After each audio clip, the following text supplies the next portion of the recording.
আসসালামু আলাইকুম ওরহমতুল্লাহি ওবারাকাতুহ।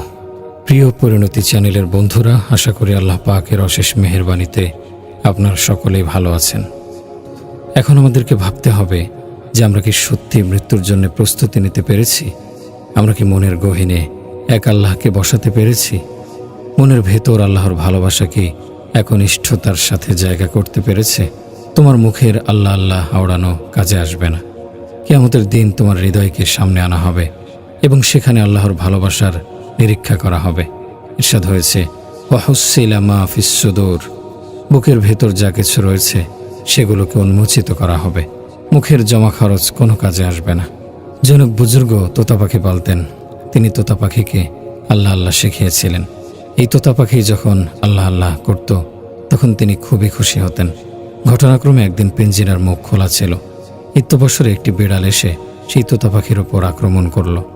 আহত তোতা তখন টিটি করছিল। বুজুর্গ তো অবাক, আমি ওকে আল্লাহ আল্লাহ শিখিয়েছি আর ও এখন টিটি করছে। কিছুক্ষণ পর আরেক বুজুর্গ তার সাক্ষাৎ করতে এলেন। তিনি আগত বুজুর্গকে পূর্ণ ঘটনা শোনালেন।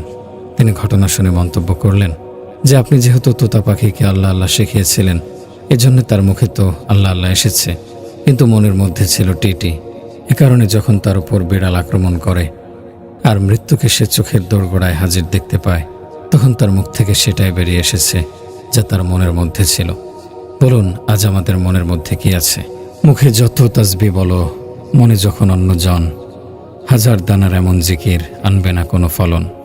কাজে আজ যদি মনের ভেতর আল্লাহকে না রাখা হয়, আমরা যদি আমাদের হৃদয় অভ্যন্তরের মহান আল্লাহকে না রাখি, তার নূরের ঝলকানি দিয়ে আমাদের মনোজগৎ আলোকিত না করি, আমাদের অন্তঃকরণে সত্য প্রতিষ্ঠিত না হয়, তাহলে মৃত্যুর সময় কিভাবে আমাদের মুখ দিয়ে আল্লাহ বেরোবে? কাজে আমাদেরকে এর জন্যে মেহনত করতে হবে। সেই মেহনতের জন্যেই আমাদেরকে এই গোটা জীবন দান করা হয়েছে। আমার এক সহপাঠীর কথা বলছি। আনুমানিক 24 বছর বয়সে সে বিয়ে করে। নিজস্ব ব্যবসা ছিল। মা বাবার ঘরের কাছেই সে নিজের বাড়ি বানিয়েছিল। আল্লাহ তাকে প্রথমে একটি মেয়ে দান করেন, এরপর দ্বিতীয় একটি মেয়ে দান করেন। সবশেষে ঘর আলোকিত করে একটি পুত্র সন্তান জন্মগ্রহণ করে। কিন্তু পুত্র সন্তানের সময় তার স্ত্রী মারা যায়, শাহাদাতের মর্যাদা লাভ করে। হাদিস শরীফে এসেছে, গর্ভবতী যদি গর্ভপাতের সময় ইন্তেকাল করে তাহলে সে শহীদে মর্যাদা লাভ করে। সবাই তাকে পরামর্শ দিল, বিয়ে করে ফেলো। সে উত্তর দিত, আমার সন্তানগুলো খুবই ছোট, আমি তাদের বাবাও হব, মাও হব। কেননা আমি জানি না যদি আমি দ্বিতীয় বিয়ে করি তাহলে সেই মা তাদের সাথে কেমন আচরণ করবে। এজন্য সে সেই সন্তানদেরকে নিজের কাছে রেখে প্রতিপালনের দায়িত্ব পালন করতে থাকে। সকালে সে তাদেরকে খাইয়ে যখন নিজের ব্যবসার কাজে চলে যায়, তখন তাদেরকে তাদের দাদা দাদির কাছে রেখে যায়। সন্ধ্যায় যখন ফিরে আসে তখন তো ঘরে খাবার রান্না করা থাকে। সে বাজার থেকে প্রয়োজনীয় সামান নিয়ে ফিরে আসে। সন্তানদেরকে সে পিতামাতার কাছ থেকে নিয়ে এসে নিজের ঘরে নিয়ে যায়, তাদেরকে পাশে বসিয়ে খাবার খাওয়ায়, সন্তানদের সাথে কিছু হাসি দুষ্টুমি করে। এভাবে নিজের মনটাকেও ভালো করে নেয়, এরপর ঘুমিয়ে যায়। প্রতিদিন এভাবেই চলছিল। তার স্ত্রী মারা যাওয়ার পর 1 বছরের মাথায় ঘটে যায় চরম বিয়োগান্তক ঘটনা। বাচ্চারা এখন অল্প বিস্তর কথা বলতে শুরু করেছে। তখন ছিল গ্রীষ্মকাল। এক রাতে এশার নামাজের পর বাচ্চাদেরকে সঙ্গে নিয়ে ঘরে ফিরলেন, খাবার খেলেন। উঠানে 4 পায়ে বিছানা ছিল, তার উপর শুয়ে পড়লেন। আশপাশে বাচ্চারা খেলাধুলা করছিল। হঠাৎ এই অবস্থায় তার হার্ট অ্যাটাক হয়ে যায়। তিনি যখন তরপাচ্ছিলেন তখন বাচ্চারা দৌড়ে কাছে এলো, জিজ্ঞেস করছে, আব্বু তোমার কি হয়েছে? তার মুখ দিয়ে কোনো কথা বেরোচ্ছে না। ছোট ছেলেটি কাছেই ছিল। সে যখন দেখল যে বোনদের প্রশ্নের উত্তর আব্বু দিচ্ছে না, তখন সে পিতার বুকের উপর বসে পড়ল। এরপর বলল, আব্বু তুমি কথা বলছো না কেন? আমিও কিন্তু তোমার সাথে কথা বলবো না। বাবার উপর ছোট্ট ছেলে অভিমান করেছে, জেদ ধরেছে। তার কি এত কিছু বোঝার বয়স হয়েছে? পিতা তো নিশ্চুপ পড়ে আছেন। ছেলে তো আর বুঝতে পারছে না যে তার বাবা আর কোনোদিন তার সাথে কথা বলবেন না। বড় মেয়ে তখন দৌড়ে দাদির কাছে গিয়ে সংবাদ জানালো। তিনি দৌড়ে এসে দেখলেন প্রিয় ছেলে পরপারে চলে গেছে। দু চোখের জল ফেলে বললেন, তোমরা তো তোমাদের মায়ের স্নেহ অনেক আগেই হারিয়েছ। আজ পিতার ছায়াও তোমাদের মাথার ওপর থেকে উঠে গেল। প্রলয়নকারী ঘূর্ণাবর্তে ধ্বংস হয়েছে বাগান আমার, ভগ্ন ডালে বসেছে পাখি, বেদনাহত হৃদয় যে তার। বুদ্ধিমান হচ্ছে ওই ব্যক্তি যে পৃথিবীতে নেক কাজ করে ক্লান্ত হয় না, সর্বক্ষণ নিজের পরকালের ভাবনায় উদ্বেলিত থাকে। তার প্রতিটি দিন কাটে ইবাদত মগ্নতায়, তার প্রতিটি রাত কাটে প্রতিপালকের সামনে কান্নারত ভগ্ন হৃদয়ের বেদনা নিয়ে। প্রতারিত মানুষ মনে করে সময় কেটে যাচ্ছে। আরে সময় কাটছে কোথায়? তুমি নিজেই তো কেটে যাচ্ছ। তোমার শৈশব কেটে গেছে, তোমার তারুণ্য কেটে গেছে, তোমার যৌবন কেটে গেছে। তোমার মাথার এই সফেদ চুলগুলোই তো বার্ধক্য, এটিও এক সময় কেটে যাবে। কাজেই তার জন্য কোনো যথাযথ প্রস্তুতি নিচ্ছ না। আমাদের মহান পূর্বসূরিগণ এতটা অবিচলতার সাথে, নিয়মানুবর্তিতার সাথে এত বেশি ইবাদত করতেন যে তাদের জীবনের একটি মুহূর্ত অকাজে ব্যয় হতো না। তার সর্বক্ষণ নেক কাজে নিমগ্ন থাকতেন। প্রতিটি কাজ করতেন মহান আল্লাহর সন্তুষ্টি মোতাবেক। প্রতিটি কাজ করতেন নবী করিম সাল্লাল্লাহু আলাইহি সাল্লামের সুন্নাত মোতাবেক। তারা জানতেন যে যখন মৃত্যুর সময় ঘনিয়ে আসবে তখন সে তার স্থান থেকে এক বিন্দু চ্যুত হবে না। দুনিয়াতে অনেক বড় বড় রাজা এসেছিল, জেনারেল এসেছিল, কিন্তু তাদের কেউ মৃত্যুর মোকাবেলা করতে পারেনি। তাদের প্রত্যেককে এখানে এসে পরাজিত হতে হয়েছে। দুনিয়া জয়কারী, যাদের পদবি লেখা হতো বিশ্বজয়ী, তারাও মৃত্যুকে মোকাবেলা করতে এসেছিল, কিন্তু মৃত্যু তাদেরকে শোচনীয়ভাবে কুপঘাত করেছে। দুনিয়ার বুকে অনেক বলবান পাহলোয়ান এসেছে, কিন্তু তাদের যাবতীয় হম্বিতম্বি উদ্ধত এই মৃত্যুর সামনে এসে খেয়ে হারিয়ে ফেলেছে। আর মৃত্যু যখন আসে তখন সে ব্যক্তির জন্য কিয়ামত নিয়ে আসে। হাদিস শরীফে ইরশাদ হয়েছে, মান মাতা ফাকাদ কাওমাতিল কিয়ামা, যে মরেছে তার কিয়ামত শুরু হয়েছে। একবার এক বিধবা মহিলার একমাত্র ছেলে মৃত্যুবরণ করে, কিন্তু মহিলা কিছুতেই কাফন দাফনের অনুমতি দিচ্ছিলেন না। তিনি হাকিম সাহেবকে বাধ্য করেছিলেন যে আপনি ওর চিকিৎসা করুন, ওকে ওষুধ দিন। হাকিম সাহেব ছিলেন বুদ্ধিমান মানুষ। তিনি মহিলাকে বললেন, তোমার ছেলে তো মরে গেছে, তবে আমি তাকে দ্বিতীয়বার জীবিত করার তদবির করছি। বিধবা মহিলা খুবই খুশি হলেন। হাকিম সাহেব বললেন, ওষুধ বানানোর জন্যে আমাকে এমন এক ঘর থেকে পানি এনে দাও যে ঘরের কেউ মারা যায়নি। বেচারি বিধবা পেয়ালা হাতে এক ঘর থেকে অন্য ঘরে গেল। পুরো মহল্লা ঘুরল, গোটা শহর চষে বেড়ালো, কিন্তু এমন কোনো ঘর পেল না যে ঘরের কেউ মারা যায়নি। অবশেষে যখন ব্যর্থ মনোরাত হয়ে বাড়ি ফিরে এলো, তখন হাকিম সাহেব তাকে বোঝালেন, যখন গোটা শহর চষে এমন কোনো বাড়ি পাওনি যে ঘরে মৃত্যু ছোবল মারেনি, তাহলে সেই কাণ্ড তোমার সাথেও হয়েছে। এতক্ষণে বিধবা মহিলার বোধোদয় হলো। মৃত্যুর বার্তা শুনে বন্ধু তুমি চমকে গেলে। মুক্ত এ পথ, সবসময় এ পথ ধরে পথিক চলে। হযরত হাসান বসরি রহমতুল্লাহি আলাইহি যুবক বয়সে ব্যবসা করতেন। বিভিন্ন দেশ থেকে তার কাছে ব্যবসায়িক পণ্য আসত। একবার সেই ব্যবসায়িক সফরে তিনি এক দেশে উপস্থিত হলেন। সেখানকার বাদশাহ তাকে বললেন, আজ আমাদের এখানে একটি অনুষ্ঠান আছে, আসুন আপনাকে সেই অনুষ্ঠানে নিয়ে যাব। হাসান বসরি রহমতুল্লাহি আলাইহি তার সঙ্গে চললেন। তাদের কাফেলাটি বাদশার ছেলের কবরের সামনে এসে থেমে গেল। সেখানে পৌঁছে তিনি খুবই বিস্ময়কর কাণ্ড দেখতে পেলেন।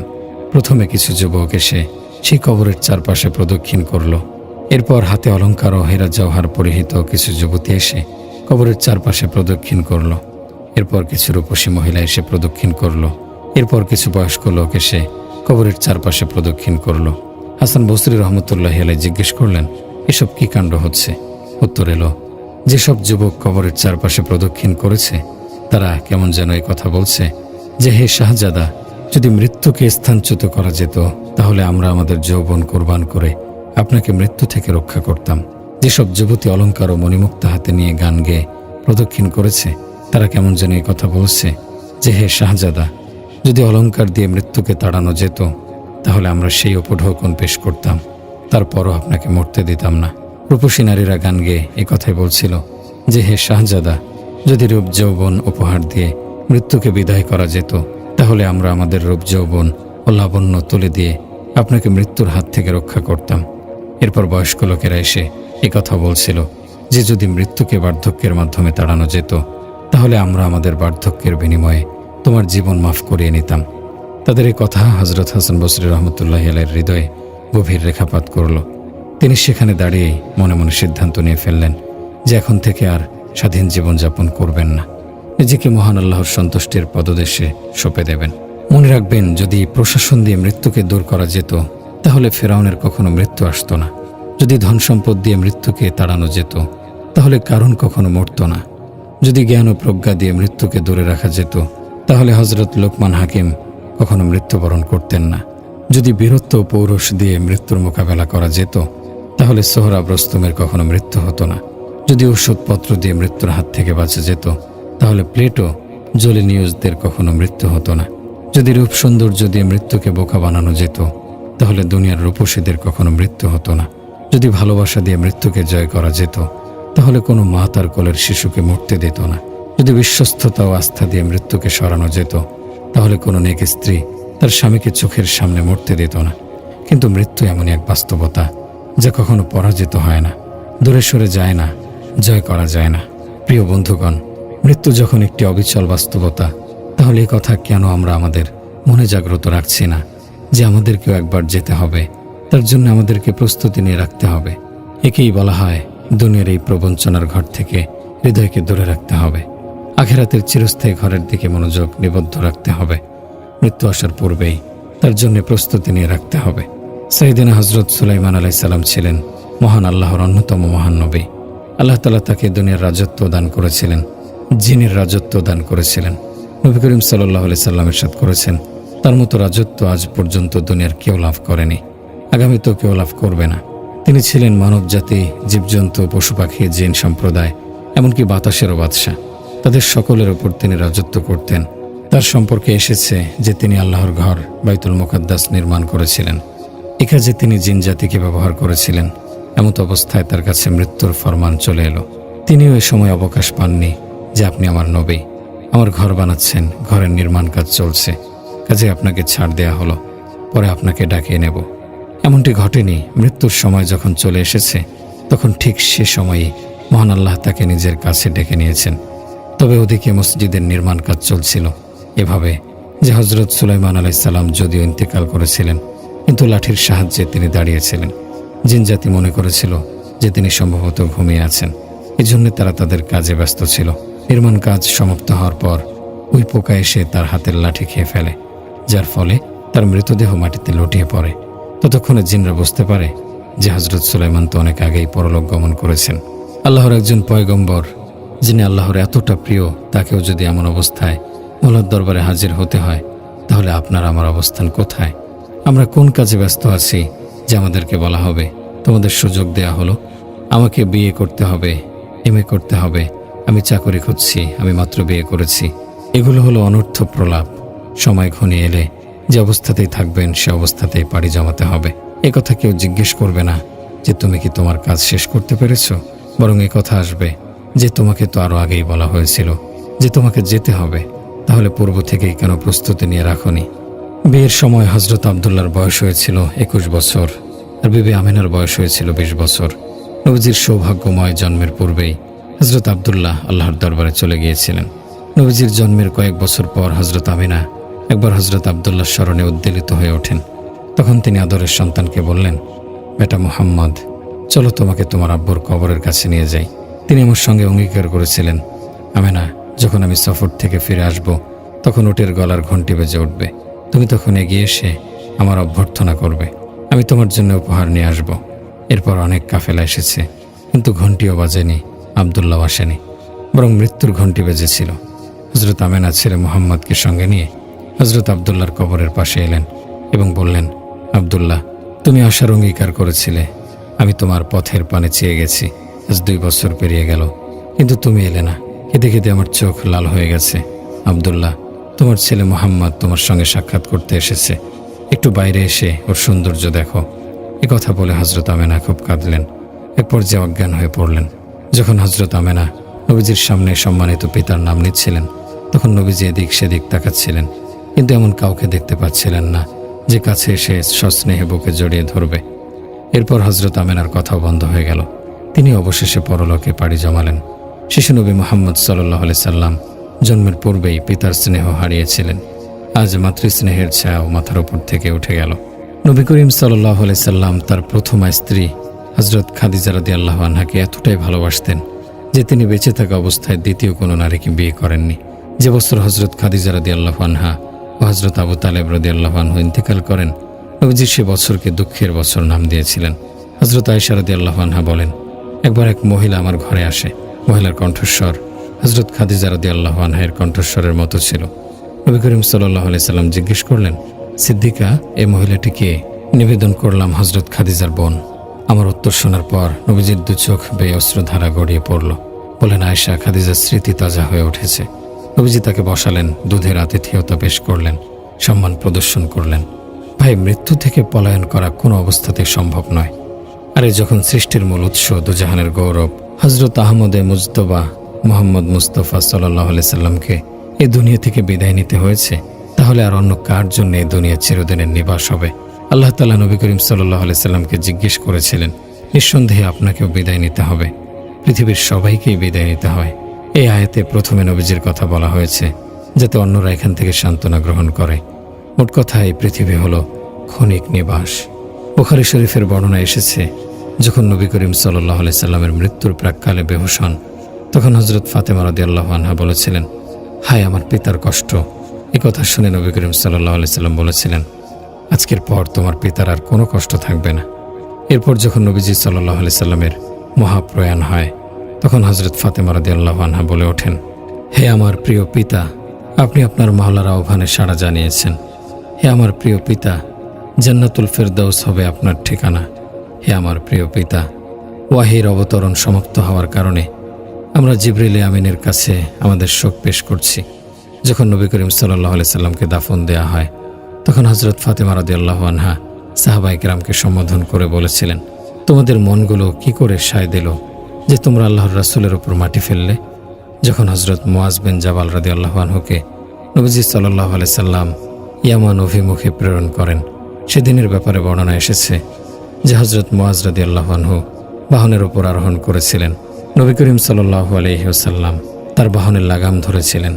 সে সময় নবী করিম সাল্লাল্লাহু আলাইহি সাল্লাম ইরশাদ করেছিলেন, যখন তুমি ফিরে আসবে, তখন সম্ভবত তুমি আমার এই মিম্বার ও কবরের পাশ দিয়ে যাতায়াত করবে।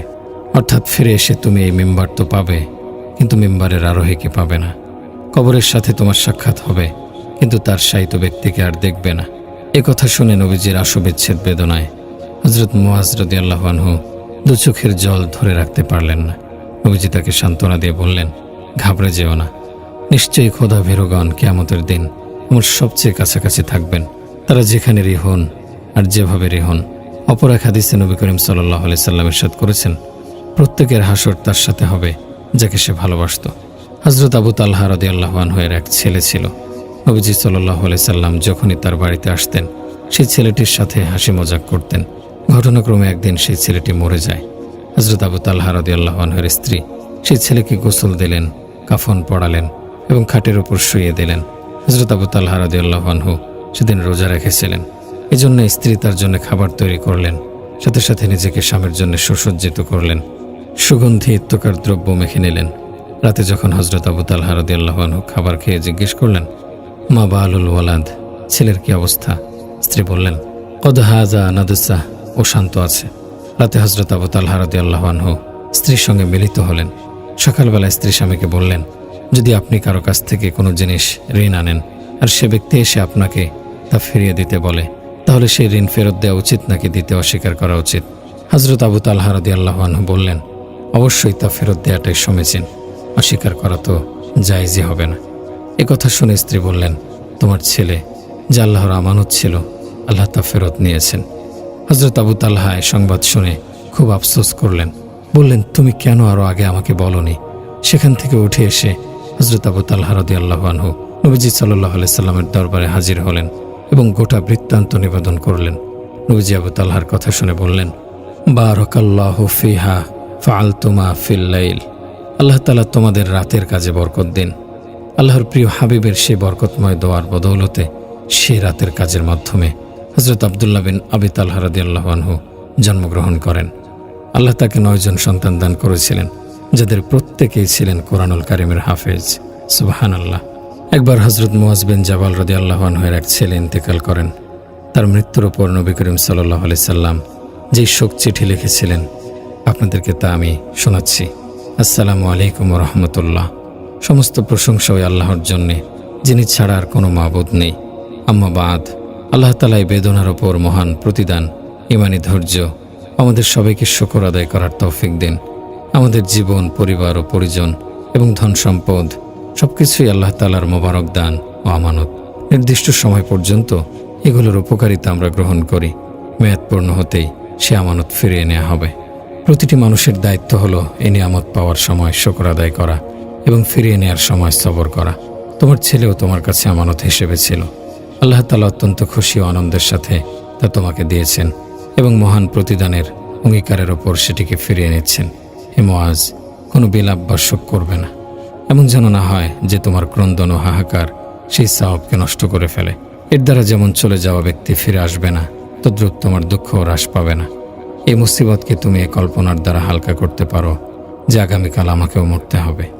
আল বিদায়া ওয়ান নিহায়া গ্রন্থে একটি বিস্ময়কর ঘটনা রয়েছে। নবী করিম সাল্লাল্লাহু আলাইহি সাল্লাম যুদ্ধের উদ্দেশ্যে যাচ্ছিলেন। রওনা হওয়ার পূর্বে মদিনার এক আনসারী বয়স্ক মহিলা এলেন। তিনি নিবেদন করলেন, হে আল্লাহর রাসূল, আমার ছেলে হাতে তরবারি নিয়ে আপনার বিরুদ্ধে চর্চা করে।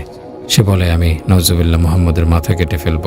আমি আপনার সেবিকা, হে আল্লাহর নবী, আপনি তার হিদায়াতের জন্য দোয়া করে দিন। রহমতে দো আলম সাল্লাল্লাহু আলাইহি সাল্লাম দোয়া করে দিলেন। সেই যুবক ছেলে যে ঘরে বসে মালিশ করে ইসলামের বিরুদ্ধে শরীর চর্চা করছিল, আল্লাহ রাব্বুল ইজ্জত তার মন বদলে দিলেন। সে সেখান থেকেই তরবারি হাতে দৌড়ে এলো। নবী করিম সাল্লাল্লাহু আলাইহি সাল্লামের দরবারে হাজির হয়ে নিবেদন করল, হে আল্লাহর রাসূল, আপনি আমাকে কালেমা পড়িয়ে দিন। সেই সাহাবীর নাম ছিল মালিক বিন সিনান রাদিয়াল্লাহু আনহু। তিনি বলেন, হে আল্লাহর রাসূল, আপনি কি আমাকে আপনার সঙ্গে যাওয়ার অনুমতি দেবেন? নবীজি বললেন, যাও, তোমাকে অনুমতি দিলাম। তিনি জিহাদের ময়দানে গেলেন। সবেমাত্র ইসলাম গ্রহণ করেছেন, নতুন ঈমানের জোশে সর্বাঙ্গ উদ্বেলিত। ময়দানে নেমেই তিনি শহীদ হয়ে গেলেন। কিছুদিন পর সাহাবায়ে কেরাম ফিরে এলেন।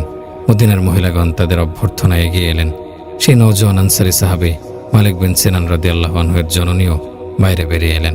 বোনেরা এখন ভাইদের সাথে সাক্ষাৎ করছে, স্ত্রীরা স্বামীদের সাথে সাক্ষাৎ করছে, মায়েরা সন্তানদের জড়িয়ে ধরছে, কিন্তু সেই পৌড়া মহিলা একাকী দাঁড়িয়ে আছেন।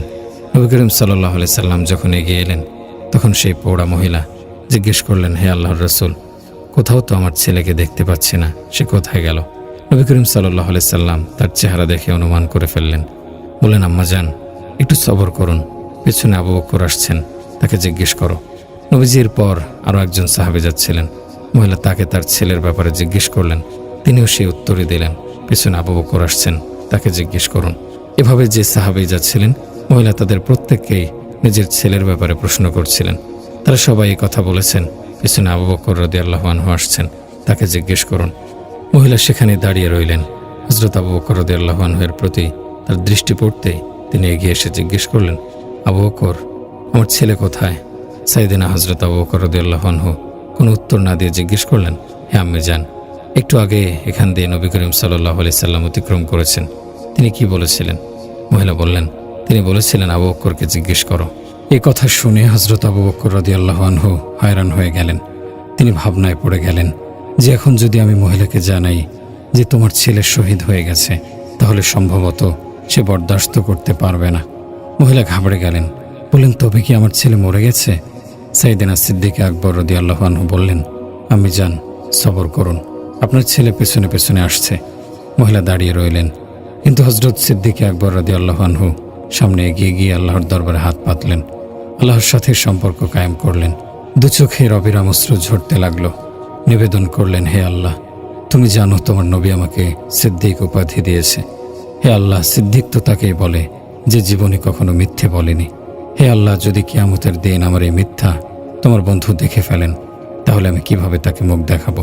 হে আল্লাহ, তুমি যদি হযরত ঈসা আলাইহিস সালামের জন্যে মৃত মানুষ জীবিত করতে পারো, তাহলে আমিও তো তোমার প্রেমাস্পদের গোলাম। হে আল্লাহ, আমি তোমাকে তোমার জাতের ওসিলা দিচ্ছি, তুমি মালিক বিন সিনানকে জীবন দান করো। এভাবে হযরত আবু বকর সিদ্দিক রাদিয়াল্লাহু আনহু দু চোখের অশ্রু ঝরিয়ে দোয়া করে যাচ্ছিলেন। বড্ড চিন্তিত ছিলেন।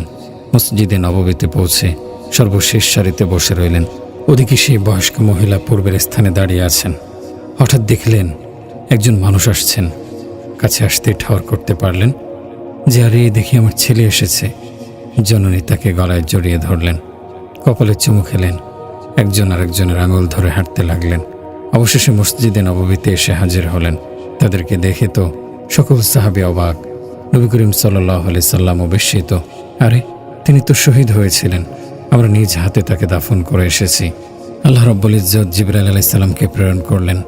তিনি এসে সংবাদ দিলেন, অবাক হওয়ার প্রয়োজন নেই, আপনার সিদ্দিকের মুখ দিয়ে বেরিয়েছিল যে, আম্মি জান, আপনি সবর করুন, আপনার ছেলে পেছনে পেছনে আসছে।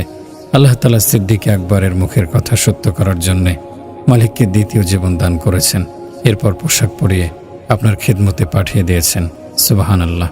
সাইয়েদিনা হযরত আবু বকর রাদিয়াল্লাহু আনহু সমগ্র জীবন খোদাভীরু এবং দুনিয়ার প্রতি নির্মোহ ছিলেন। কখনো কখনো তিনি আল্লাহর ভয়ে কথা বলতেন, ইয়া লাইতানি কুনতু উসফুরা, হায় আমি যদি পাখি হতাম। কখনো বলতেন, ইয়া লাইতানি কুনতু শাজারাতিন তাআকাদ, হায় আমি যদি গাছ হতাম। জীবনের শেষ নিঃশ্বাস পর্যন্ত তিনি এমনই ছিলেন। ইন্তিকালের পূর্ব মুহূর্তে তিনি আদরের কন্যা হযরত আয়েশাকে ডেকে বলেন, মা আয়েশা, আমি দুনিয়া ছেড়ে যাচ্ছি, দুটি ওসিয়ত করে যাচ্ছি, এগুলোর উপর আমল করবে। হযরত আয়েশা রাদিয়াল্লাহু আনহা বললেন, আব্বুজান, আপনি বলুন আপনার সেই দুটি ওসিয়ত কি? সাইয়েদিনা হযরত আবু বকর রাদিয়াল্লাহু আনহু বললেন, মা আয়েশা, যখন আমি মরে যাব আর সাহাবীরা আমার গোসল দেবেন, তখন আমার কাফনের জন্য নতুন কোনো কাপড় আনবে না।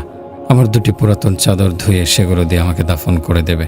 আর দ্বিতীয় ওসিয়ত হলো, যখন আমার ইন্তেকাল হবে তখন আমার খাটিয়া উঠিয়ে সবুজ গম্বুজের সামনে এনে রাখবে এবং দরুদ ও সালাম পাঠ করবে।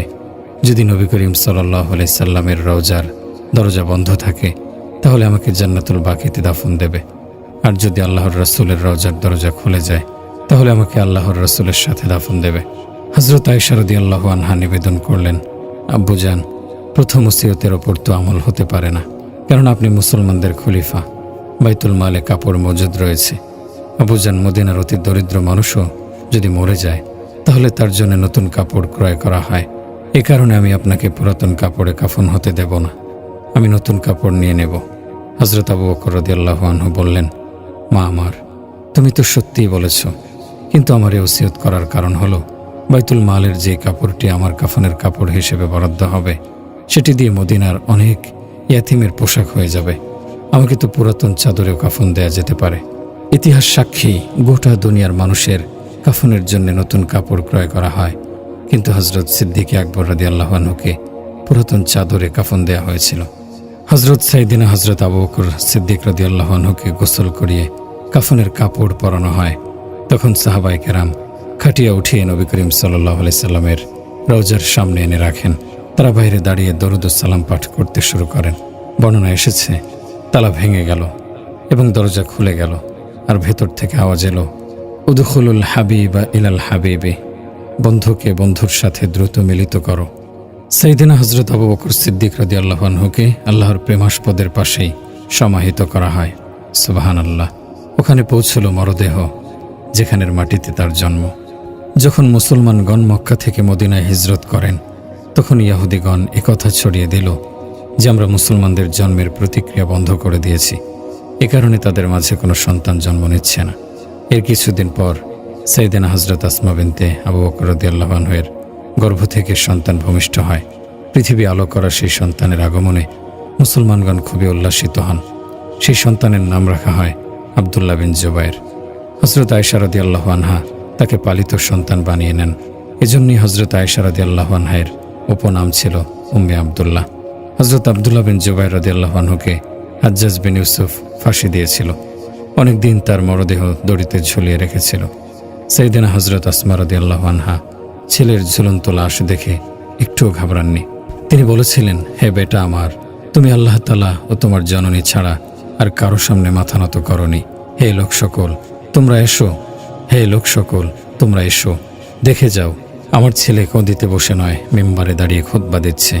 প্রিয় ছেলে আমার, তুমি আমার মাতৃগর্ভের হক আদায় করেছ। সুবহানাল্লাহ। কানজুল উম্মাল গ্রন্থে এসেছে, নবী করিম সাল্লাল্লাহু আলাইহি ওয়াসাল্লাম একবার যুদ্ধ থেকে ফিরছিলেন। ইয়ামানের এক ব্যক্তি উষ্ট্রিতে আরোহণ করে সেদিক দিয়ে যাচ্ছিলেন। তিনি উচ্চস্বরে বললেন, হে ভাইয়েরা, হে মুসাফিরগণ, আমাকে মদিনায় যেতে হবে, তোমরা আমাকে পথ দেখাও। সাহাবায়ে কেরাম বললেন, আমরাও সেখানে যাচ্ছি, তুমি আমাদের সঙ্গে এসে পড়ো। তার আগে তুমি বলো, তুমি সেখানে কেন যেতে চাচ্ছ? লোকটি বললেন, আমি শুনেছি সেখানে একজন পয়গম্বরের আগমন ঘটেছে, নাম তার মুহাম্মদ, আমি তাকে দেখতে যাব। সাহাবায়ে কেরাম বললেন, তাহলে তো তোমার সেই ইচ্ছে এখানেই পূরণ হচ্ছে। মুহাম্মদ সাল্লাল্লাহু আলাইহি সাল্লাম এখানে আছেন। সাহাবায়ে কেরাম ইশারায় নবীজিকে দেখিয়ে দিলেন। ইয়ামানি লোকটি তার বাহনকে নবীজির বাহনের কাছে নিয়ে এলেন। তার হাওদার মাঝে কয়েকটি কিতাব রাখা ছিল। সেখান থেকে প্রথমে একটি কিতাব মেলে ধরলেন এবং নবীজির চেহারার সাথে মিলিয়ে দেখলেন। এরপর দ্বিতীয় আরেকটি কিতাব খুললেন এবং নবীজির চেহারার দিকে তাকালেন। এভাবে সে 4টি কিতাব খুলে মিলিয়ে দেখলেন। অতঃপর বললেন, হে আল্লাহর রাসূল সাল্লাল্লাহু আলাইহি সাল্লাম, আপনি আপনার হাত বাড়িয়ে দিন এবং আমাকে পাঠ করান, লা ইলাহা ইল্লাল্লাহু মুহাম্মাদুর রাসূলুল্লাহ। নবীজি জিজ্ঞেস করলেন, এত দ্রুত তুমি কালেমা পাঠ করে নিলে? লোকটি বললেন, হে আল্লাহর রাসূল, আমি তাওরাত ও ইনজিলের পণ্ডিত। সেখানে আপনার যতগুলো বিশেষণের বিবরণ দেয়া হয়েছে তার প্রত্যেকটি আপনার চেহারায় ভাস্বর হয়ে আছে। আপনার নবুয়তের ব্যাপারে আমার বিন্দুমাত্র সন্দেহ নেই। এরপর লোকটি বললেন, আমি আপনার সঙ্গে কয়েকদিনের জন্য মদিনায় যাব।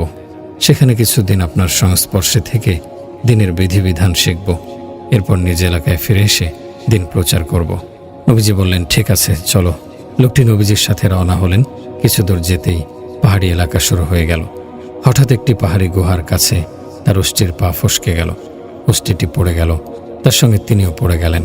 মাথা ফেটে গেল এবং এখানেই তিনি ইন্তেকাল করলেন। নবী করিম সাল্লাল্লাহু আলাইহি সাল্লাম নিজ অষ্টি থেকে নেমে এলেন। সাহাবায়ে কেরামও আপন আপন বাহন থেমে গেলেন। হাদিস শরীফে এসেছে, নবী করিম সাল্লাল্লাহু আলাইহি সাল্লাম সেই মরদেহ উঠিয়ে নিজের কোলে তুলে নিলেন। তার মাথার উপর আঙুল দিয়ে বিলি কাটলেন। নবীজির দু চোখের তপ্তাশ্রু লোকটির চেহারার উপর পড়ছিল। অশ্রু সজল চোখে নবীজি বললেন, হে মৃত পথিক, এখনো তুমি তোমার নামও বলনি, কোন গোত্রের সন্তান তুমি তাও জানাতে পারোনি। কিন্তু আমার সাহাবেগণ, তোমরা দেখো এ লোকটি কতটাই না সৌভাগ্যবান। লোকটি অল্প আমলই করতে পেরেছে, কিন্তু তাকে এত বিশাল প্রতিদান দেয়া হয়েছে যে আমি দেখতে পাচ্ছি তার রুহের জন্য জান্নাতের 8 দরজার প্রত্যেকটি খুলে গেছে। প্রতিটি দরজার প্রহরী তাকে আমন্ত্রণ জানিয়ে বলছে, হে জঙ্গলে মৃত্যুবরণকারী পথিকের আত্মা, যে দরজা দিয়ে তোমার ইচ্ছে তুমি জান্নাতে প্রবেশ করো। তিরমিজি শরীফে বর্ণিত আছে, একবার এক ইহুদি নারী ইসলাম গ্রহণ করে। ওই মহিলার এক যুবতী মেয়ে ছিল। ঘটনাক্রমে সে মেয়েটি মরে যায়। তখন ইহুদি ও মহিলাকে ফোড়ন কেটে বলতো, তুমি মুসলমান হয়ে পাপ করেছ, এজন্যে তোমার মেয়ে মরে গেছে। তাদের গা জ্বলা কথা শুনে স্বামী স্ত্রী কাঁদতে লাগলেন। তারা নবীজির দরবারে হাজির হয়ে নিবেদন করলেন, হে আল্লাহর রাসূল সাল্লাল্লাহু আলাইহি সাল্লাম, আমরা ইসলাম গ্রহণ করেছিলাম, এরপর আমাদের যুবতী মেয়েটি মরে যায়। আমরা তাকে সমাহিত করেছি, এখন আমাদের বংশের লোক আমাদের ফোড়ন কাটছে। আল্লাহর রাসূল সাল্লাল্লাহু আলাইহি সাল্লাম বললেন, আমাকে তার কবরের কাছে নিয়ে চলো। তারা নবীজিকে একটি উঁচু পর্বতের কাছে নিয়ে এসে বললেন, ওই পর্বতটির ওপর আমাদের মেয়ের কবর। আল্লাহর হাবিব সাল্লাল্লাহু আলাইহি সাল্লাম পর্বতের নিচে দাঁড়িয়ে বললেন, ওহে আল্লাহর বান্দি, তোমাকে আল্লাহর রাসূল ডাকছেন। সাথে সাথে সেই যুবতীর কবর ফেটে গেল। ভেতর থেকে যুবতী মেয়েটি বের হয়ে এসে তার বাবা মার সাথে সাক্ষাৎ করল।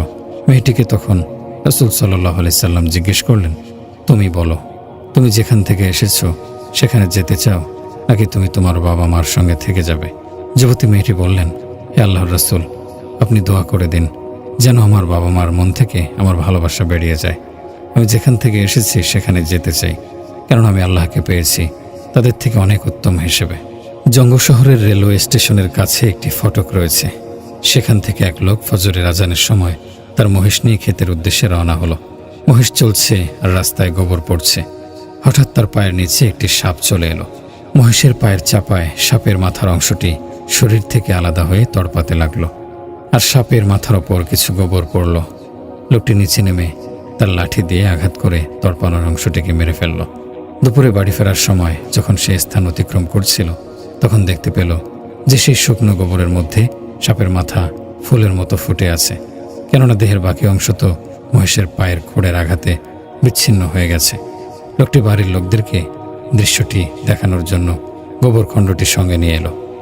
সাপের মাথা দেখার জন্য আশপাশের লোকজনও জড়ো হয়েছেন। ওই লোকটির অল্প বয়সী একটি ছেলে ছিল। হঠাৎ ছেলেটি সাপের মুখে আঙুল রেখে জিজ্ঞেস করলো, আব্বুজান, এটি কি?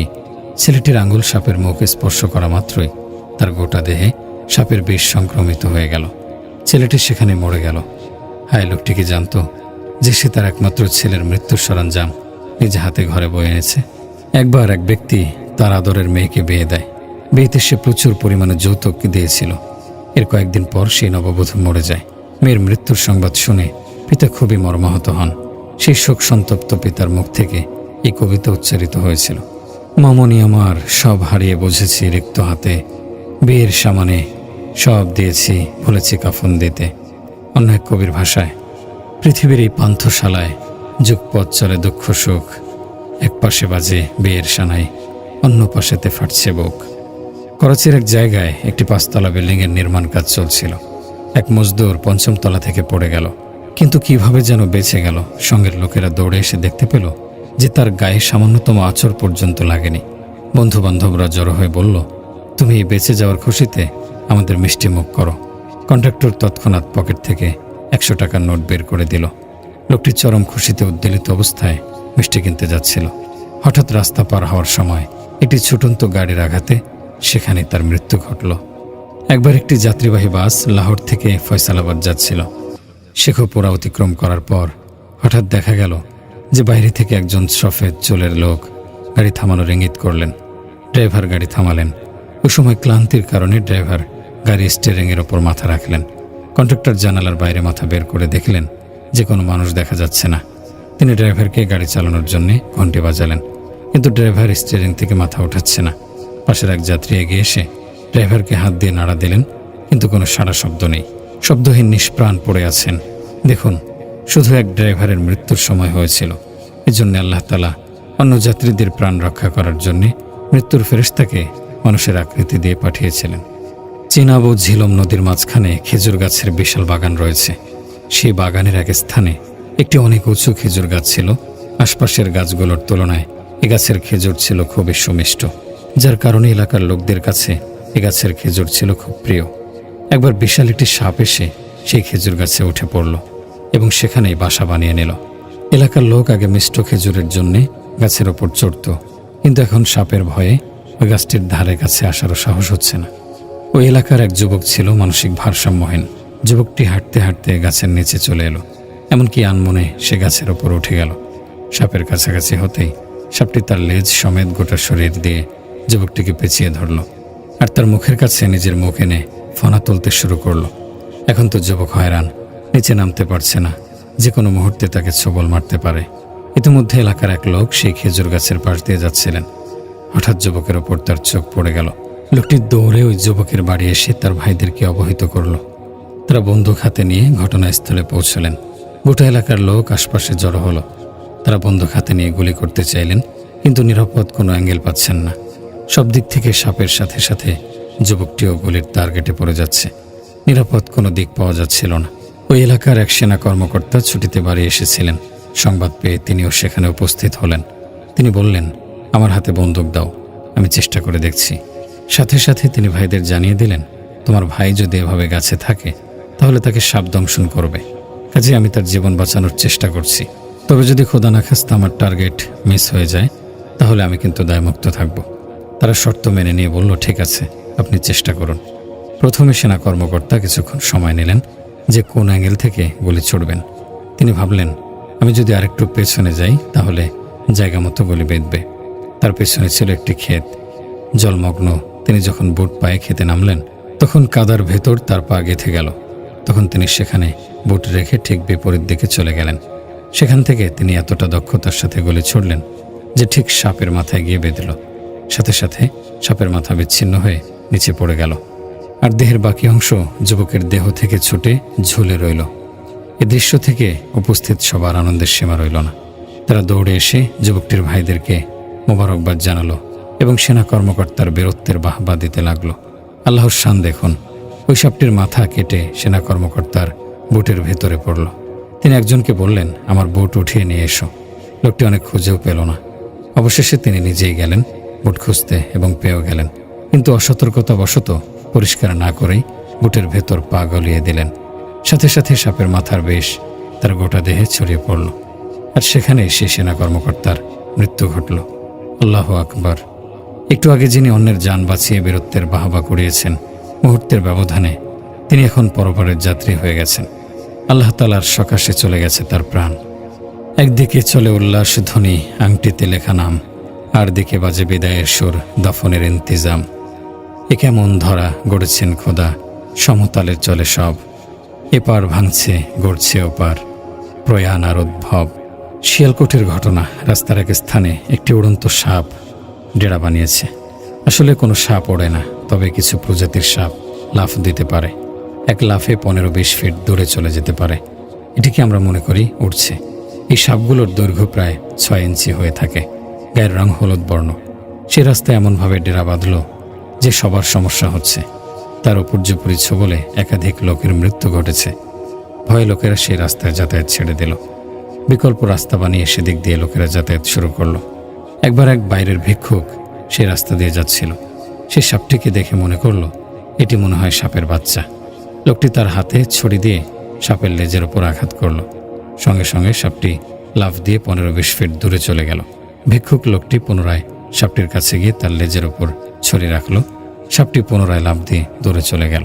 স্থানটি থেকে খানিকটা দূরে এক কৃষক তার ক্ষেতে হাল দিচ্ছিলেন। তিনি ভিক্ষুকের দৃশ্য দেখে পেরেশান হয়ে গেলেন যে না জানি সাপটি ভিক্ষুককে ছোবল মেরে বসে কিনা। তিনি সেখান থেকে জোরে তাকে সম্বোধন করে বললেন, এখান থেকে সরে পড়ো। কিন্তু দূর থেকে তার কণ্ঠস্বর ভিক্ষুক শুনতে পাচ্ছিল না। কৃষক তাকে সতর্ক করার জন্য এগিয়ে এলেন, কিন্তু হঠাৎ সেই সাপটি লাফ দিয়ে কৃষকের মাথার ওপর এসে পড়ল এবং সেখানে দংশন করে বসল।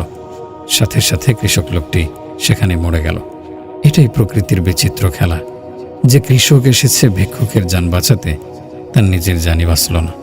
অনেকবার দেখেছি যে মানুষ অনেক খেটে মেহনত করে নিজের জন্য ঘর বানায়, কিন্তু সেই বাড়িতে ওঠার কয়েকদিনের মাথায় তার নিজেরই প্রাণবায়ু উড়ে গেছে। এখন আত্মীয় স্বজন তার ঘরে একত্র হয়েছে আর সে নিজেই খাটিয়ায় শুয়ে আছে। পিতা অগ্রসর হয়ে বলে, বাবা তোমার কি হয়েছে আমাকে বলো, আমি ডাক্তার নিয়ে আসছি। ছেলে বাবার কোনো কথার উত্তর দেয় না। বোন এগিয়ে এসে বলে, ভাই তোমার কি হয়েছে আমাকে বলো, কোথাও কি ব্যথা হচ্ছে? ভাই বোনের প্রশ্নের উত্তর দেয় না। মেয়ে অগ্রসর হয়ে আব্বুজান বলে ডাকে। কেঁদে কেটে একাকার হয়ে বলে, আব্বুজান আপনি আমাকে কার হাওলা করে যাচ্ছেন? আপনি আমার মাথার ওপর ছায়া হয়েছিলেন, সেই ছায়া এখন উঠে যাচ্ছে। এখন কে আমার মাথার ওপর স্নেহের পরশ বলিয়ে দেবে? পিতার মুখে কোনো উত্তর নেই। বুড়ো মা এসে অগ্রসর হয়ে বলে, ও আমার নয়নমণি, কলিজার টুকরো, কি হয়েছে তোমার? আমাকে বলো, আমি তোমার মা, আমি হাকিম ডেকে আনছি। তোমাকে এমন ঔষধ দেবেন যে তুমি সুস্থ হয়ে যাবে। ছেলের মুখে কোনো সাড়া শব্দ নেই। যখন মা দেখলেন যে সন্তানের মুখে কোনো কথা ফুটছে না, তখন তিনি তার দুর্বল হাত দিয়ে সন্তানের চোখ বন্ধ করে দেন। ওই মা কোনোদিন কল্পনাও করেননি যে যেই বাচ্চাকে তিনি ছোটকালে এত আদর স্নেহ দিয়ে লালন করেছেন, ভালোবাসার চাদরে জড়িয়ে বড় করেছেন, সেই স্নেহের ধন এত তাড়াতাড়ি পৃথিবীর পাট চুকিয়ে ভরা যৌবনেই পরপারে পাড়ি জমাবে, নিজের চোখের সামনে বিদায় নেবে। আমাকেই কাপা হাতে তার চোখের পাতা বুঝে দিতে হবে। হ্যাঁ, এটাই পৃথিবীর দস্তর। মহান আল্লাহর ইরশাদ চোখের সামনে আছে, ফালাউলা ইযা বালাগাতিল হুলকুম ওয়া আনতুম হিনা ইযিন তানজুরুন ওয়া নাহনু আকরাবু ইলাইহি মিনকুম ওয়ালাকিন লা তুবসিরুন। অতঃপর কেন এমন হচ্ছে না যে যখন কারো প্রাণ গলা পর্যন্ত পৌঁছে যায় আর সে সময় তোমরা হয়রান হয়ে তাকিয়ে থাকো, তোমাদের চেয়ে আমি তার অধিক নিকটবর্তী, অথচ তোমরা দেখতে পাও না। সবাই দাঁড়িয়ে আছে, কিন্তু যে যাওয়ার সে তো চলে যাচ্ছে, কিন্তু তার জন্যে যেটা কল্যাণকর সেটি কেউ করছে না। এখন যদি তারা মাতম না তোলে, তার শিওরে বসে সূরা ইয়াসিন তেলাওয়াত করতেন, তাহলে মৃত ব্যক্তির সামনের পথগুলো মসৃণ হতো। হযরত ইবনে আম্মাদ বর্ণনা করেন, যে মুসলমানের কাছে মৃত্যুর সময় সূরা ইয়াসিন পাঠ করা হবে, প্রতিটি হরফের বিপরীতে 10,000 ফেরেশতা অবতরণ করে সারিবদ্ধ হয়ে তার সামনে দাঁড়িয়ে যায়, তার জন্য রহমত ও ইস্তেগফারের দোয়া করে, তার গোসল ও দাফনের কাজে অংশগ্রহণ করে। সুন্নাত হলো মৃত ব্যক্তির চোখ বন্ধ করার সময় এ দোয়া পড়বে, বিসমিল্লাহি ওয়া আলা মিল্লাতি রাসূলিল্লাহ।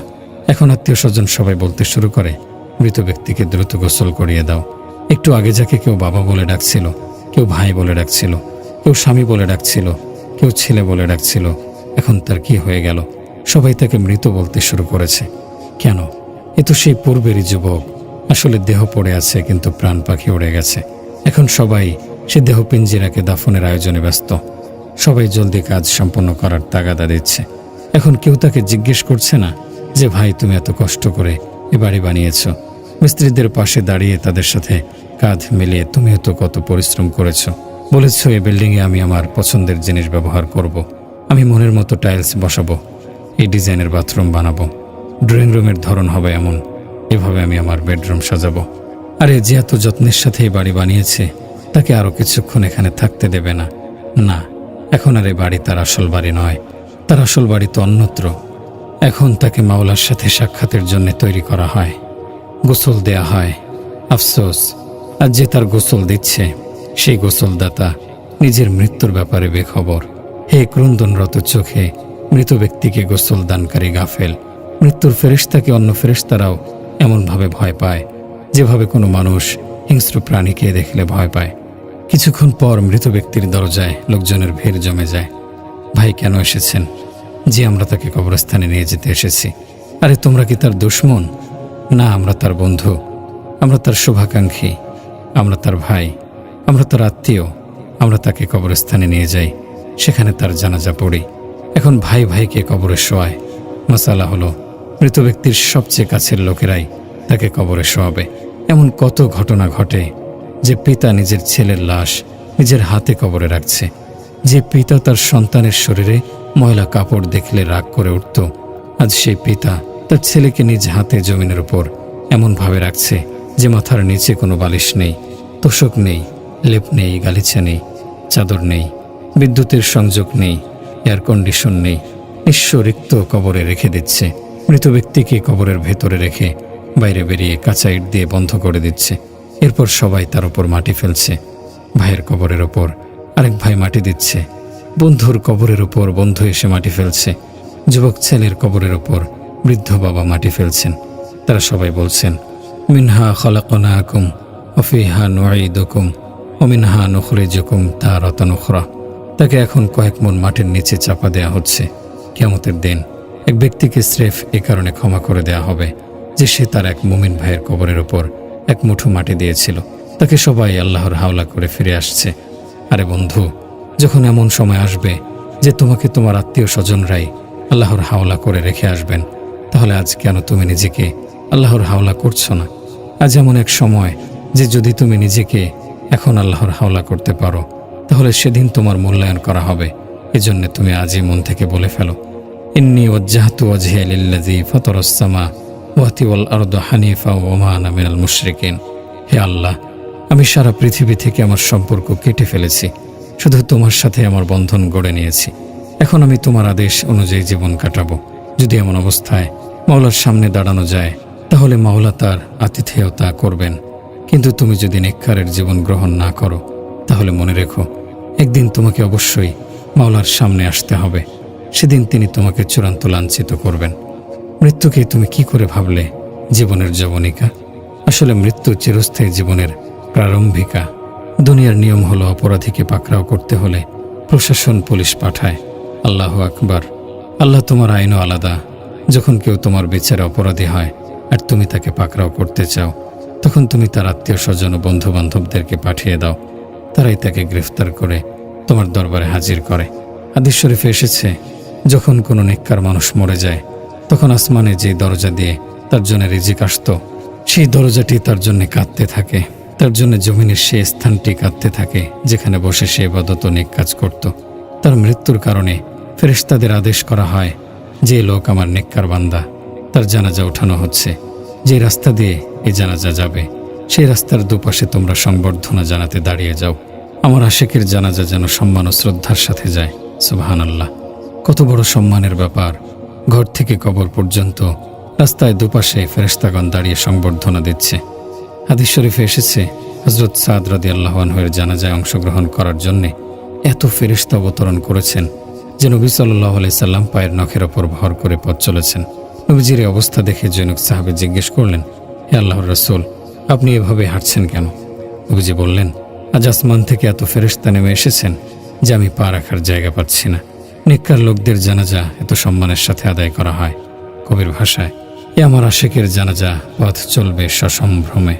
অধিকাংশ মহিলা মৃত ব্যক্তির উপর সুর করে কাঁদে। একে বিলাপ করা বলে। সে বিলাপকারী সম্পর্কে কঠিন শাস্তির ধমকি এসেছে। যে সকল মহিলা মৃত ব্যক্তির উপর বিলাপ করে কাঁদে, কিয়ামতের দিন তাদেরকে মুখোমুখি করে দুই সারিতে বসিয়ে দেয়া হবে। তারা 50 বছর পর্যন্ত কুকুরের মতো শব্দ করে চিৎকার করবে। হযরত আব্দুল্লাহ ইবনে ওমর রাদিয়াল্লাহু আনহু থেকে বর্ণিত, তিনি বলেন, যে ব্যক্তি জানাজা দেখে এ দোয়া পাঠ করবে, আল্লাহু আকবার, সাদাকাল্লাহু হাযা ওয়া মা আদাল্লাহু ওয়া রাসূলুহু, আল্লাহুম্মা জিদনা ঈমানা ওয়া তাসলিমা। আল্লাহ সবচেয়ে বড়, আল্লাহই সত্য, এটি আল্লাহ ও তার রাসূলের ওয়াদা। হে আল্লাহ, আমাদের ঈমান ও আত্মসমর্পণ বাড়িয়ে দিন। পাঠ করার দিন থেকে নিয়ে কিয়ামত পর্যন্ত প্রত্যহ তার জন্য 20টি করে সওয়াব লেখা হবে। ইমাম মালিক রাহমাতুল্লাহি আলাইহির ইন্তেকালের পর এক ব্যক্তি তাকে স্বপ্নে দেখল। সেখানে সে তাকে জিজ্ঞেস করল যে আপনার সাথে কেমন আচরণ করা হয়েছে।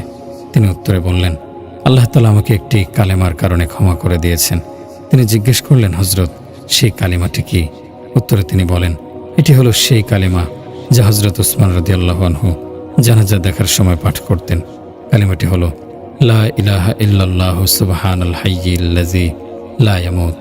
নেককার মানুষের জানাজায় অংশগ্রহণকারীদেরকে আল্লাহ তাআলা ওই মানুষের বরকতে ক্ষমা করে দেন। নবী করিম সাল্লাল্লাহু আলাইহি সাল্লাম থেকে বর্ণিত, যখন কোনো জান্নাতি ব্যক্তির ইন্তেকাল হয় তখন যত লোক তার জানাজা বহন করে অথবা তার সাথে গমন করে অথবা তার জন্য রহমতের দোয়া করে, তাদের সকলকে আযাব দিতে আল্লাহর বাধে। নবী করিম সাল্লাল্লাহু আলাইহি সাল্লাম যখন মাইয়াতকে দাফন দিতেন তখন এই দোয়া করতেন, হে আল্লাহ, তাকে শয়তান, কবর ও সওয়াল জবাবের মুখোমুখি হওয়ার সময় নিরাপদ রাখো। হযরত ওমর বিন খাত্তাব রাদিয়াল্লাহু আনহু ওসিয়ত করেছিলেন যে আমার দাফনের পর মাথার দিকে সূরা ফাতিহা আর পায়ের দিকে সূরা বাকারার শেষ আয়াতগুলো পাঠ করবে। হযরত আমর বিন আস রাদিয়াল্লাহু আনহু ওসিয়ত করেছিলেন যে আমার মৃত্যুর পর যখন তোমরা আমার দাফন দেবে তখন কিছুক্ষণ কবরের পাশে দাঁড়িয়ে থেকো, যেন মুনকার নাকিরের সওয়ালের জবাব দেওয়ার সময় নিজেকে নিঃসঙ্গ মনে না হয়। এর থেকে বুঝে আসে দাফন দেওয়ার পর দাফন দানকারীগণ যদি কবরের কাছে কিছুক্ষণ দাঁড়িয়ে থেকে তার জন্য জিকির ইত্যাদি করে তাহলে সেটি মৃত ব্যক্তির জন্য আসানের কারণ হয়। যখন সেই নেক বান্দাকে কবরে রাখা হয় তখন আল্লাহ তাআলা ফেরেশতাদের বলেন, হে আমার ফেরেশতাগণ, আমার এই বান্দা ক্লান্ত শ্রান্ত হয়ে এসেছে, কাজেই তাকে বলে দাও তুমি নববধূর মতো ঘুমাও। সুবহানাল্লাহ। এটি এমন এক কথা যা শুনলেই তো ব্যক্তির সমস্ত ক্লান্তি অবসাদ দূর হয়ে যায়। এখান থেকে মুহাদ্দিসিনে কেরাম একটি বিস্ময়কর সূক্ষ্ম তথ্য বের করেছেন। তারা বলেছেন, উক্ত বর্ণনায় কেন এই কথা বলা হয়নি যে তুমি মিষ্টি ঘুম দাও ইত্যাদি? কেন বলা হবে তুমি নববধূর মতো ঘুমাও? এর নেপথ্যে একটি প্রজ্ঞাপূর্ণ দর্শন কাজ করেছে। তা হলো, নববধূ যখন ঘুমায় তখন তাকে সেই ঘুম থেকে তার কাছের প্রিয় মানুষই জাগ্রত করে থাকেন।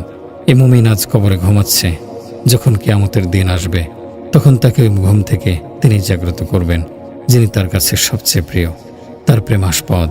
এ কারণে হাদিসে এসেছে, মুমিন বান্দা যখন কিয়ামতের দিন উঠবেন সেদিন তিনি আল্লাহ তাআলাকে দেখে মুচকি হাসবেন, আল্লাহ তাআলাও তাকে দেখে হাসবেন। আর একদিক থেকে আওয়াজ আসবে, ইয়া আইয়াতুহান নাফসুল মুতমাইন্নাহ ইরজিই ইলা রাব্বিকি রাদিয়াতাম মারদিয়্যাহ ফাদখুলি ফি ইবাদি ওয়াদখুলি জান্নাতি। ওহে প্রশান্ত আত্মা, তুমি তোমার রবের প্রতি সন্তুষ্ট ও রব তোমার প্রতি সন্তুষ্ট। এমন অবস্থায় তুমি তোমার রবের দিকে প্রত্যাবর্তন করো, তুমি শামিল হয়ে যাও আমার বান্দাদের কাতারে আর প্রবেশ করো আমার জান্নাতে। কবি বলেছেন, মরণ তারে বলিয়ে দেবে শান্ত শীতল ছোঁয়া, জীবন ভরে হয়নি যাহার একটু আরাম নেওয়া। দিবস রাতের ক্লান্ত পথিক, ঘুমাও তুমি আজ, জীবন জুড়ে ব্যস্ত ছিলে, করেছ নেক কাজ। আত্মীয় স্বজনের মৃত্যুর বেদনা এতটাই প্রকট হয়ে থাকে যে আমাদের মতো দুর্বল চিত্তের মানুষ সহ্য করতে পারে না। এজন্য শরীয়ত আমাদেরকে একটি আয়াত শিখিয়ে দিয়েছেন, আমাদেরকে সেই আয়াতের অর্থ বুঝতে হবে। কোরআন বলেছে, ইন্না লিল্লাহি ওয়া ইন্না ইলাইহি রাজিউন, এমন একটি আয়াত যা শুধু এই উম্মতকেই প্রদান করা হয়েছে। অতীতের কোনো উম্মতের উপরে জাতীয় আয়াত অবতীর্ণ হয়নি। অমূল্য ভাণ্ডার সম্বলিত উক্ত আয়াতের মাঝে দুটি অংশ রয়েছে। প্রথমাংশে রয়েছে ইন্না লিল্লাহ, যার অর্থ আমরা আল্লাহরই জন্য। এর ব্যাখ্যা হলো আমাদের মালিক আল্লাহ। এখানে কথা বলা হয়নি যে আমাদের স্রষ্টা আল্লাহ, যদিও তিনি আমাদের স্রষ্টা। উক্ত আয়াতের পঠনের মাধ্যমে আমাদের থেকে স্বীকৃতি নেওয়া হয়েছে যে আল্লাহই আমাদের মালিক।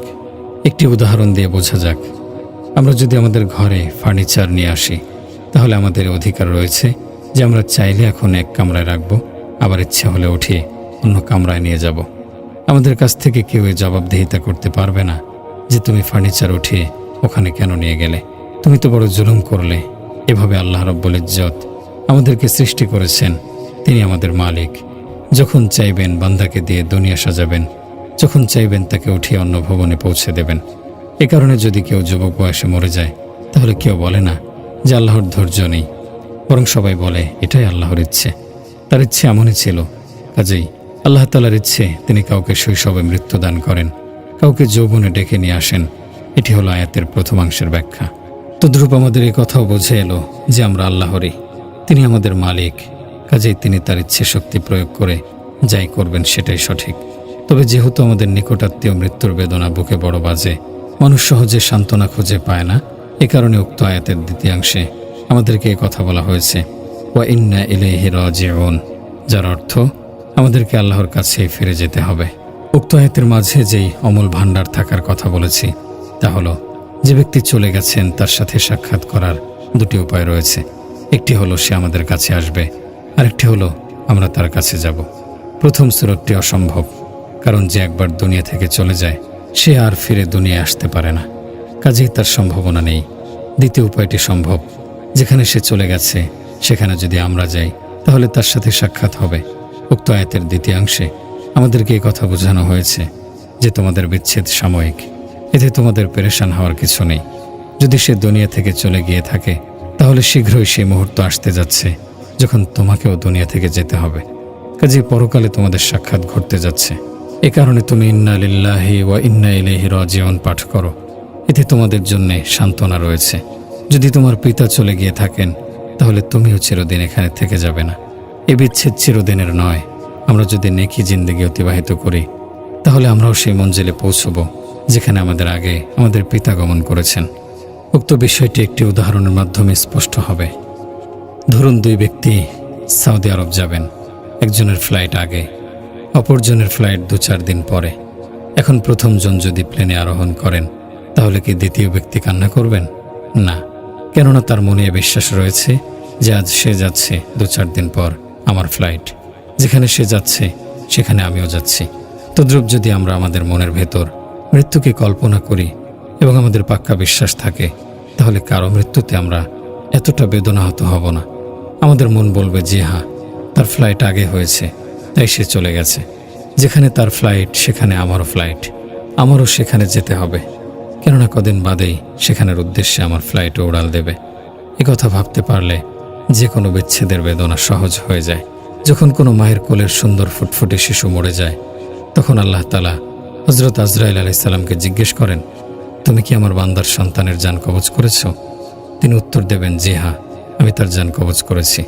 আল্লাহ তাকে পুনরায় জিজ্ঞেস করবেন, তুমি কি আমার বান্দার কলিজার টুকরোর জান কবজ করেছ? তিনি উত্তর দেবেন, জি হ্যাঁ, আমি তার কলিজার টুকরোর জান কবজ করেছি। আল্লাহ তাকে পুনরায় জিজ্ঞেস করবেন, আমার বান্দা তোমার এই কাজের উপর কি মন্তব্য করেছে? তিনি উত্তর দেবেন, সে ইন্না লিল্লাহি ওয়া ইন্না ইলাইহি রাজিউন পাঠ করেছে এবং আপনার প্রশংসা করেছে।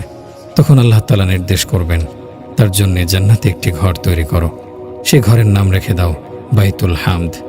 মানুষের মৃত্যুর পূর্বে তার 3 ভাই হয়ে থাকে, এর মধ্যে হতে এক ভাই তার মৃত্যুর সময় তার থেকে নিজেকে ছাড়িয়ে নেয়, এটি হলো মানুষের সম্পদ। দ্বিতীয় ভাই তাকে কবর পর্যন্ত রেখে আসে, এটি হলো তার আত্মীয় স্বজন। তৃতীয় ভাই তাকে সবসময় সঙ্গ দেয়, জান্নাত জাহান্নাম যাই হোক না কেন কখনো তাকে ছেড়ে যায় না, এটি হলো ব্যক্তির আমল। যদি নেক আমল সঙ্গে থাকে তাহলে সেই ভাই তাকে জান্নাতে নিয়ে যাবে, আর যদি বদ আমল সঙ্গে থাকে তাহলে সেই ভাই তাকে জাহান্নামে নিয়ে যাবে। যদি কোনো আত্মীয় বা বন্ধুর ইন্তেকালের ওপর আমরা তার জন্য কান্না করি তাহলে এতে তার কি ফায়দা হবে? বুদ্ধিমান মানুষ কারো ইন্তেকালের প্রথম দিন থেকেই সেই কাজ শুরু করে দেয় যা সাধারণ মানুষ তৃতীয় দিন করে। কারো মৃত্যুর 3 দিন পর থেকে সবাই কি করে? সবর করে, করে কি না? জি করে। যদি তার মৃত্যুর 3 দিন পর আমরা সবর করতে পারি তাহলে কেন মৃত্যুর প্রথম দিনই সবর করি না? এটি একটি মূল্যবান কথা, যদিও এই বাস্তবতা অস্বীকার করার উপায় নেই যে কেউ মরে গেলে আমাদের হৃদয় আহত হবেই, তার জন্য আমাদের প্রচণ্ড দুঃখ লাগবে। এতে আফসোস করে লাভ নেই। দুনিয়ার বুকে প্রত্যেকের কপালে মৃত্যু রয়েছে, আজ সে চলে গেছে, কাল অন্যরা যাবে। কবি বলেছেন, মৃত্যু থেকে কে পেয়েছে ছুটি, আজ যদিও সে গিয়েছে কালকে যাচ্ছি আমি। কাজেই কারো মৃত্যু আফসোসের বিষয় নয়, তবে আফসোস করতে হলে এ বিষয়ে করতে হবে যে মৃত ব্যক্তি একজন নেককার মানুষ ছিলেন, আমরা তার যথোপযুক্ত খেদমত করতে পারিনি। তাকে খেদমত করে সওয়াব কামানোর বিশাল বড় একটি সুযোগ হাতছাড়া হয়ে গেল। আজ আমরা তার দোয়া থেকে বঞ্চিত হলাম। তার দোয়া থেকে আমরা যে অংশ পেতাম আজ সেই অংশ থেকে হাত ধুয়ে নিতে হচ্ছে। হাদিস শরীফে এসেছে, মৃত্যুর ফেরেশতা যখন কারো রূহ কবজ করে আর ঘরের লোকেরা ক্রন্দন শুরু করে দেয়, তখন মৃত্যুর ফেরেশতা ঘরের এক কোণে দাঁড়িয়ে কথা বলে যে তোমরা তার মৃত্যুর উপর কাঁদছ, তার ঘরে তো আমাকে বারংবার আসতে হবে। যতক্ষণে ঘরের একজন মানুষের জীবন বাকি থাকবে আমাকে এখানে আসতেই হবে, আমি প্রত্যেকে এখান থেকে নিয়ে যাব। আমরা যদি মৃত্যুর ফেরেশতার সেই কথা শুনি তাহলে মৃত ব্যক্তিকে নিয়ে আমাদের সমস্ত কান্না থেমে যাবে। নিজেকে নিয়ে ব্যস্ত হব তখন এক আরবি কবি বলেছেন, সতর্ক হয়ে যাও ওহে রাজপ্রাসাদের নিবাসী, শীঘ্রই তুমি হতে যাচ্ছ মৃত্তিকা তলে সমাহিত। যমদূত এসে প্রত্যহ বলে, জন্মের পর মৃত্যু, আজ যা গড়েছ কাল হবে তা ধুলোয় ধূসরিত।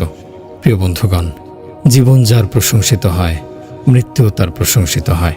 পক্ষান্তরে জীবন যার লাঞ্ছনাময় হয়, মৃত্যুও তার লাঞ্ছনাপূর্ণ হয়ে থাকে।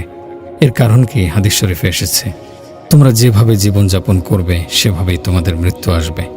যদি তুমি গুনাহ ও পাপাচারের উপর জীবন অতিবাহিত করো, তাহলে তোমার মৃত্যু আসবে পাপাচারে লিপ্ত অবস্থায়। কাজেই প্রমাণিত হলো, জান্নাতি ও জাহান্নামী এই দুনিয়াতে নির্ধারিত হয়, শুধু পরলোকে প্রতিদান হাতে গছিয়ে দেয়া হয়। তখন দুজনের পথ আলাদা করে দেয়া হয়। ইরশাদ হয়, ওমতাজুল ইয়াউমা আইয়ুহাল মুজরিমুন, ওহে পাপাচারীর দল, আজকে তোমরা নেক বান্দাদের থেকে আলাদা হয়ে যাও। দুই যুবক একই ঘরে বাস করছে, একই মায়ের দুই সন্তান। একজনের ঈমান মজবুত, আরেকজনের ঈমান দুর্বল। শেষ পর্যন্ত প্রথমজন ঈমানদার থেকে যায়, আর অপরজন চলে যায় কাফেরের সারিতে। কিয়ামতের দিন সেই দুই ভাইকে বিচ্ছিন্ন করে দেয়া হবে। এজন্য কোরআনুল কারিমে কিয়ামত দিবসকে ইয়াউমুত তাগাবুন বলা হয়েছে। ইরশাদ হয়েছে, ইয়াউমা ইয়াজমাউকুম লিয়াউমিল জামঈ যালিকা ইয়াউমুত তাগাবুন। সেদিন এমন একদিন হবে যেদিন পরওয়ারদিগারে আলম সকল মানুষকে একত্র করবেন। সেদিন হবে ফয়সালার দিন। হে মানুষ, সেদিন তুমি হয়তো জীবনের বাজি জিতে যাবে, অথবা জীবনের চূড়ান্ত বাজিতে হেরে যাবে। এরপরও মানুষ আজ এতটাই উদাসীন যে চোখের ওপর পট্টি বেঁধে আছে। যদি কোনো পাখি বিড়ালকে আসতে দেখেও নিজের চোখে পট্টি বেঁধে থাকে, তাহলে কি সেই বিড়াল থেকে ওই পাখি বাঁচতে পারবে? না, বাঁচবে না। বরং সে এমন সময় চোখের ওপর থেকে পট্টি সরাবে যখন তার গলার ওপর বিড়াল হামলে পড়েছে, কিন্তু এই সরানোটা তার কোনো কাজে আসবে না। তদ্রূপ আমরা যদি মৃত্যুকে ভুলে থাকি আর চোখের ওপর পট্টি বেঁধে থাকি, তাহলে সেই পট্টি একদিন খুলবে, কিন্তু ততক্ষণে আমাদের দোরগোড়ায় মৃত্যুর ফেরেশতা চলে এসে থাবা বসিয়ে দিয়েছে। কিয়ামতের দিন যখন নেককার মানুষের হাতে আমলনামা দেয়া হবে, তখন সে খুশি হয়ে সেটি নিজেও পড়বে, অন্যকেও পড়তে বলবে। ইরশাদ হয়েছে, হা উমকরাউ কিতাবিয়া, এসো তুমি আমার আমলনামা পড়বে। ইন্নী জানান্তু আন্নী মুলাকিন হিসাবিয়া, আমি মনে করেছিলাম আমাকে সাক্ষাৎ করে হিসাব দিতে হবে। দুনিয়াতে আমি সবসময় কথা ভাবতাম, সারাক্ষণে চিন্তা আমাকে কুঁকড়ে খেত যে আমাকে আমার পরওয়ারদিগারের সকাশে পেশ করা হবে, সেখানে আমাকে আমার প্রতিটি কাজের হিসেব দিতে হবে। আজ সেই ব্যক্তির সৌভাগ্যের শেষ নেই।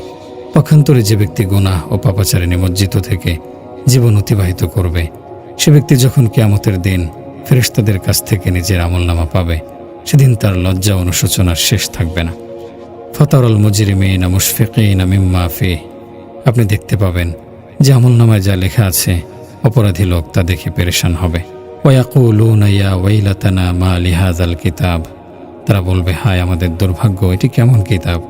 লা ইউগাদিরু সগীরাতান ওয়ালা কাবীরাতান ইল্লা আহসাহা, কোনো ছোট বা বড় কাণ্ড এমন নেই যা এই কিতাবে লেখা নেই। ওয়াজাদু মা আমিলু হাদিরা, দুনিয়াতে তারা যেসব কাজ করেছে তার প্রতিটি এখানে তারা দেখতে পাবে। ওয়ালা ইয়াজলিমু রাব্বুকা আহাদা, আর আপনার প্রভু কারো ওপর জুলুম করেন না। এতে কোনো সন্দেহ নেই যে যদি কোনো ব্যক্তি আপেল গাছ লাগায়, তাহলে তার উপর বেতগাছের কাটা গজাবে না। তদ্রূপ যদি কেউ বেতগাছ লাগায়, তাহলে সেখানে আপেল ফল ধরবে না। কথায় আছে, আর দুনিয়া মাজরাতুল আখিরাহ, দুনিয়া হলো আখিরাতের ক্ষেত। আজ আপনি ইচ্ছে করলে নামাজ পড়ার মাধ্যমে ক্ষেত বুনতে পারেন, তিলাওয়াত করে ক্ষেত বুনতে পারেন, সত্য বলে ক্ষেত বুনতে পারেন। এর মাধ্যমে আপনার জন্য নেক কাজের বাগান হবে। যদি কেউ তাকওয়া তাহারাতের জীবন কাটায়, শরীয়তের পূর্ণ অনুসরণ করে, সুন্নত মেনে চলে, তাহলে এগুলো তার জীবনের বাগানে মুকুল হবে। কিয়ামতের দিন সেই মুকুলগুলো ফুলের মাল্য হয়ে আল্লাহর সামনে পেশ করা হবে। নেককার মানুষ এ আকাঙ্ক্ষা করতে থাকবে, বুঝে দেব তাই বয়ে এনেছি দোহাতে কিছু পুষ্প, সহাস্যে তাই করগ বরণ, যদিও তা খুব অল্প। আল্লাহ রাব্বুল ইজ্জত তার নেক বান্দাদের জন্যে জান্নাতকে সাজিয়ে রেখেছেন। তিনি বলেছেন, জান্নাতের মাঝে এমন নিয়ামত রয়েছে যা কোনো চোখ কখনো দেখেনি, কোনো কান তার বিবরণ শোনেনি, এমনকি কোনো মানুষের হৃদয় তার কল্পনা পর্যন্ত করেনি। সেই জান্নাত এমন যার সবকিছু আমাদের কল্পনা, আমাদের অনুমান, আমাদের ধ্যান ধারণার অনেক ঊর্ধ্বে। তার বিবরণ আমাদের বুঝে আসবে না। এটি মহান আল্লাহর পক্ষ থেকে তার বিশেষ বান্দাদের জন্যে অতিথিশালা। দুনিয়াতে যত লোক নেক কাজ করে ঈমানের উপর মৃত্যুবরণ করবে, তাদের প্রত্যেকের জন্য মহান আল্লাহ তার অনুগ্রহের সেই অতিথিশালায় আতিথেয়তা করবেন। যখন কিয়ামতের দিন আল্লাহ তাআলা নেক লোকদের আমলনামার উপর প্রশংসা করবেন, তাদের আমলগুলো কবুল করবেন, তখন তাদের আনন্দের সীমানা থাকবে না। যার জন্য সারা জীবন মুজাহাদা করে গেছেন, মেহনত ব্যয় করেছেন, আজ তার ফল হাতে পেয়ে যাচ্ছেন। জান্নাতের ফেরেশতা এসে তাদের মোবারকবাদ জানাবে।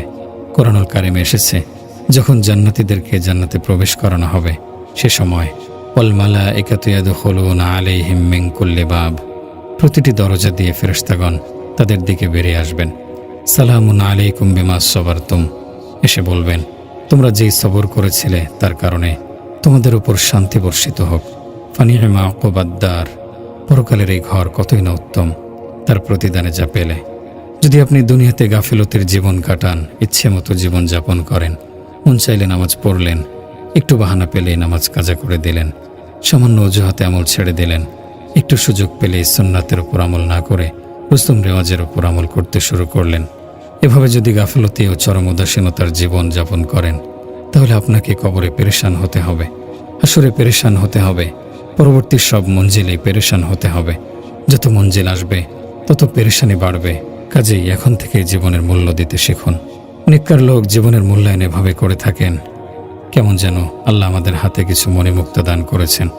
সেই মণিমুক্তাগুলো আমাদেরকে খুব সতর্কতার সাথে ব্যয় করতে হবে।